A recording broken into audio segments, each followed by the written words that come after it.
So how does a low carbohydrate, low insulin lifestyle and diet work?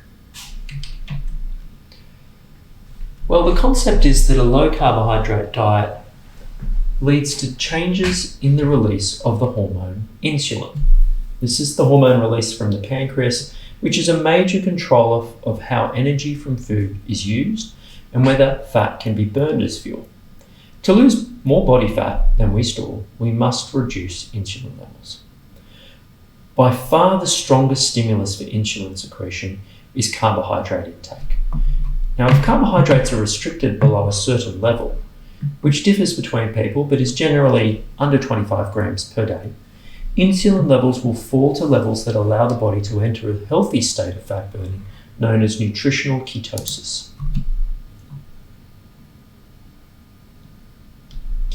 To enter a state of nutritional ketosis, the body must first be cleared of its carbohydrate stores, called glycogen in the muscle and liver, of which there's about 400 grams on average. Carbohydrate restriction alone or with exercise can allow this to occur. When we're as young as about 2 years old, we have most of the fat cells that we will have, and from there they just get bigger and smaller based on how much lipid, mostly in the form of triglycerides, they store. When eating a ketogenic diet, the increase in dietary fats may increase fatty acids, the free form of fats available. The new fat formation, also called de novo lipogenesis, then tends to be quite limited when simple sugars are restricted. However, counterintuitively to many, the major change that occurs when eating this way is that insulin levels reach a critically low threshold to take the brakes off your own fat burning for fuel supply, which you can see happening here. Now, ketone bodies are molecules the liver makes in response to using fat for energy. They're known to reduce appetite when studied in humans, as well as supplying the muscle, brain, and heart. Now, while calories are not counted on a low-carb diet because appetite changes occur first, we have to acknowledge the real role of the first law of thermodynamics, in that calories in and calories out do matter. So, a low-carbohydrate approach can open the door to the physiological changes that maximize fat burning, but also the behavioral changes that reduce calorie intake. And overall, this combination of behavioral and physiological changes allows a long-term sustainable approach to metabolic health. But the only thing more effective in reducing insulin levels is fasting. And they really are a match made in heaven. They can be combined with a ketogenic diet once established to maximize fat loss by reducing appetite and improving the body's liberation of fat. So all of this describes what's called fat flux. Just because you're burning more fat and making ketones doesn't mean you'll lose more weight, but consider it an opening to reduce appetite, allow fasting with less hunger, and to prime you for improvements in metabolism and insulin signaling that will eventually result in weight loss. The first goal to start this diet and this lifestyle is to first identify the moderate and high carb foods you eat and eliminate them. Carbs are more widespread in foods than you might think, and it's important for you to know how to find where the carbohydrates and sugars are. I highly recommend the Diet Doctor website. It's curated by physicians and health educators like myself with no commercial conflicts of interest. Reducing insulin levels is an absolute priority in people who have the metabolic syndrome, which is caused by their body's response to carbohydrates, forcing them to pump out higher and higher amounts of insulin. The body then becomes tolerant to the effects of that insulin, just as we can become tolerant to caffeine or alcohol and need more for the same effect. And scientists have discovered that the process starts when the muscle and liver cells store more fat, and this changes the receptor for insulin, so it doesn't work as well. This is called insulin resistance, which results in higher levels of insulin and leads patients to store body fat around the organs and liver, hold onto salt in the kidneys, which raises blood pressure. It creates an unhealthy profile of circulating cholesterol and fats, and allows development of high fasting blood sugars or pre-diabetes. And it also increases the risk of stroke and heart disease. Mostly, and importantly, it raises the risk of other associated conditions which involve damage from higher blood sugar, such as diabetes, Alzheimer's disease, often called type 3 diabetes, and tendon and joint pains. But just like religion, diet can be a very emotionally charged topic. We should promote healthy debate in this field to expose the scientific truths of optimal nutrition. And although a low carbohydrate diet will enable most people to maintain excellent metabolic health, there are many clinicians who will argue for an everything in moderation approach. But you could argue that everything in moderation gives us both health and disease in moderation. And while we do not live in a scientific lab and will never be able to know what the most optimal human diet looks like, nor which diet each individual is most likely to stick to long term, we can and should aim to provide more specific advice to patients who have the metabolic syndrome because of the huge burden of disease from this in our society. These are a few of the great minds in the field of lifestyle and metabolic medicine who have helped challenge the conventional nutritional advice around carbohydrate restriction and fasting for the betterment of their patients and general public. We have more than enough scientific understanding now to know that chronically high insulin levels are a root source of many modern diseases, from diabetes to heart disease to Alzheimer's disease. There's often great debate among experts on whether carbohydrate restriction or fasting are valid long-term dietary strategies. But one thing that all clinicians would agree on is that simple sugars in the diet should be avoided. All people should aim to avoid a high sugar diet because the liver has difficulty processing fructose, leading to fat storage or de novo lipogenesis and the development of fatty liver. Unfortunately, once this fat develops, it starts to protect itself and it becomes very difficult to overcome due to both the reduction in peripheral insulin sensitivity and the increase in hepatic glucose output, meaning the liver is producing its own glucose, which can perpetuate insulin resistance. So this is a really important point that I want to drive home, and it's why we should measure insulin. See, the problem with the conventional way of assessing prediabetes and diabetes is that fasting glucose, which is often measured, only tells us part of the story. In order to look below the surface at the rest of the iceberg, we need to know the fasting insulin as well. See, the body does a very good job compensating for blood glucose levels that are on the rise. The first thing to go up is insulin, until eventually the pancreas can't keep up making as much insulin, and then we finally see the decompensation with glucose rising, and we make the diagnosis at the red point. Up to 50% of Australians, however, are walking around with diabetes without even knowing it. And we know we can do a lot better than this, instead of coming in here and looking at the top of the iceberg, by going deeper, coming under here, and looking at the insulin before the damage is done. So what is insulin resistance? Well, we need to start with understanding the normal physiology and acknowledge that insulin is a peptide hormone essential for life. It gets energy from our bloodstream into our cells. Without it, we literally die because all the glucose stays in the blood and we can't get it into the actual cells and body tissues. It's like starving in the land of plenty. You can see insulin binds to cells, and this opens up transporters, specifically allowing glucose across those special transporters into tissues. And the way that glucose and insulin work in cells is a lot like passengers on a train, where insulin are like train pushers, the cells are like the train carriages, and the passengers are like glucose. In insulin resistance, more is needed for less effect in order to shove more people onto the carriage. The pancreas makes more insulin, but eventually burns out. Now, traditionally, the way we treated type 2 diabetes was as a progressive disease with no way of recovering, which is in fact completely wrong. And on that premise, we gave drugs to make more insulin, make that insulin work, or even just gave insulin itself. And the problem is that doesn't deal with the actual issue of too many passengers and inefficient trains. The insulin has harmful downstream effects, and we really need to address the underlying logistical problem, not just push more passengers onto trains. So chronically high insulin then becomes a problem in its own right. We know that acute spikes of insulin are totally normal and serve a purpose for allowing us to store energy and even build other tissues like muscle.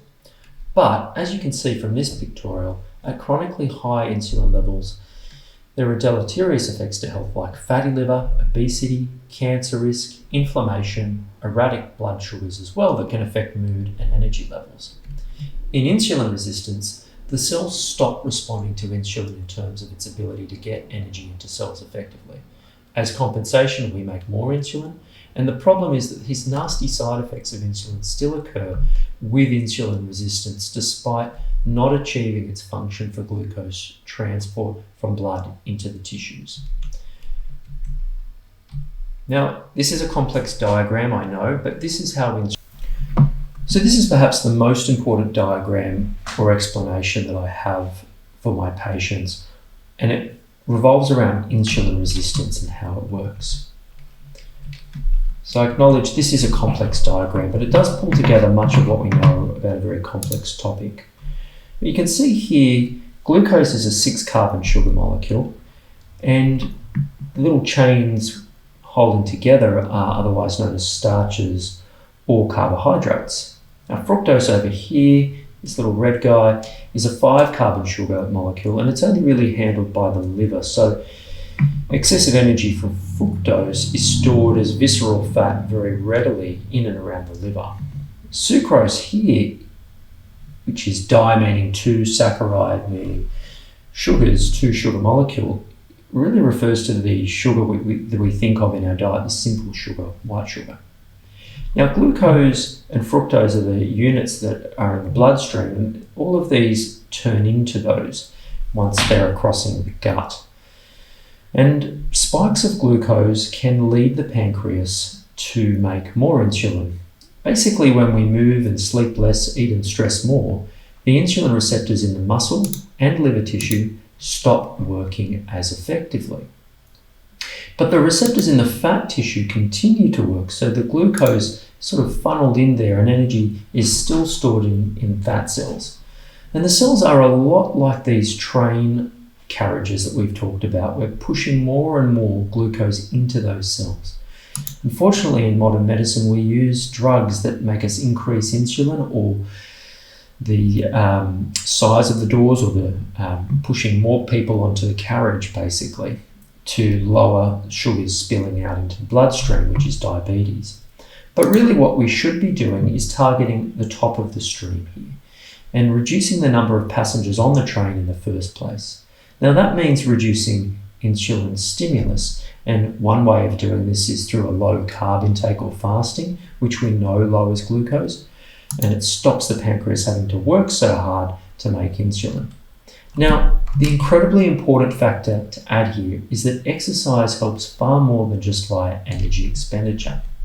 See, exercise is important because when we make muscle do work, a special receptor called GLUT4 opens up, a channel in muscle cells that allows us to get glucose out of the bloodstream independently of insulin. So when you build muscle, you increase your body's ability to keep glucose low without the pancreas having to make lots of insulin. And exercise helps insulin receptors in the muscle and liver start working again. It's really a bit like investing in a completely new train system and new carriages, so passengers don't need all those extra pushes to get them onto carriages. Much more civilized.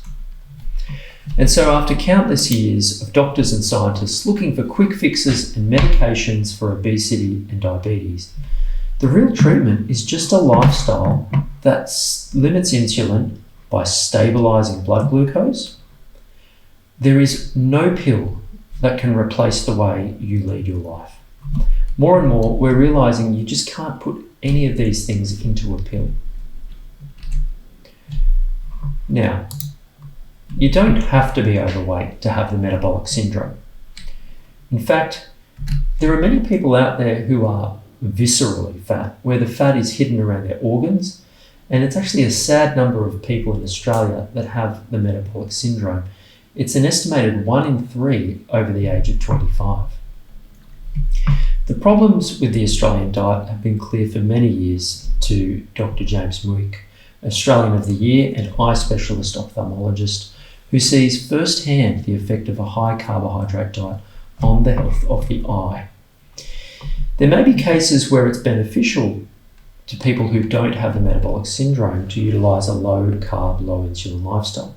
It just means basically less processed food is consumed. It reduces spikes of glucose and the potential advanced glycation end products or AGEs. This is where glucose binds to proteins and renders those proteins dysfunctional, just like what happens to the lens in the eye as people develop cataracts. Now you can see this gradual browning reaction that happens as we age through the cartilage cells. This is sugar binding to proteins in cartilage, and this reaction occurs more rapidly when we have high blood sugars. Now, AGEs also promote inflammatory pathways that can lead to joint, muscle and tendon pain. And this is why many patients see a sport and exercise physician to change their part of their diet as part of their recovery process. And it's why many sports physicians are prescribing LCHF diets to themselves and their patients. So, if you thought you could eat whatever you want because you exercise a lot, think again. The reason we're talking about a high-fat diet here is that there's only really 3 main nutrients. They are carbohydrates, fats, and proteins. Now, fat is the most satiating of these, and it often coexists with protein in unprocessed foods, eggs, meats, cheese. And when we eat these foods, fat provides most of the energy density because it provides about double the calories per gram of either protein or carbohydrates. Relearning what it means to be hungry is an especially important part of eating your way out of obesity and the metabolic syndrome. A great book that outlines the fallacy of how low-fat dietary guidelines were developed is The Big Fat Surprise by Nina Teicholz. While observational studies are of very low quality and are at high risk of bias, they've traditionally shown us that high-fat diets are associated with heart attacks, stroke and death. But more recent large-scale studies, including the PURE trial, have challenged this and shown us the exact opposite, with those with the highest carb intake having the highest risk of cardiovascular disease and death, with the opposite being true of fat intake. So research is now supporting the importance of reducing pro-inflammatory fats contained in seed oils, called the omega-6 fatty acids. These oils are unstable and easily oxidized. And while we thought that these oils, and particularly margarines, were better than saturated fats back in the 70s, a number of trials, including the Sydney and Minnesota heart studies, were originally designed to show that these seed oils would reduce heart disease. But in fact, both of these trials had unpublished, unexpected results. In these large-scale studies, the inconvenient truth was that linoleic seed oil groups had lower cholesterol but no reduction in death, and this was seen in the Minnesota study, while there was a significantly higher risk of death, cardiovascular disease and coronary heart disease in the Sydney heart study. It took a curious researcher and physician by the name of Christopher Ramsden to go back and look at the unpublished data to discover this, raising questions around the conduct and motivations of the original researchers. Now, one of the researchers back in the old days was Ancel Keys, who was a very bright and influential scientist. His work, which was influenced by selective reporting of observational data, strongly guided policymakers around the dietary guidelines in the 60s and 70s. Nutritional research has a dark past, and when we look back at the lack of benefit from our health guidelines, it's taught us important lessons about the scientific method. Now, Ancel Keys' 7-nation studies is widely acclaimed as the epitome of nutritional epidemiology and how it can easily corrupt the scientific method and uphold bias. You can see here the correlation that Ancel presented as evidence to policymakers was quite compelling, that higher fat intake correlated strongly with the incidence of death from coronary heart disease. But he basically cherry-picked his graph, and as you can see here with the evidence that he had at the time, there was actually no clear or strong correlation to be seen at all. Now you can understand some of the controversies around diet, but also how we're utilising a low insulin lifestyle to improve important markers of health.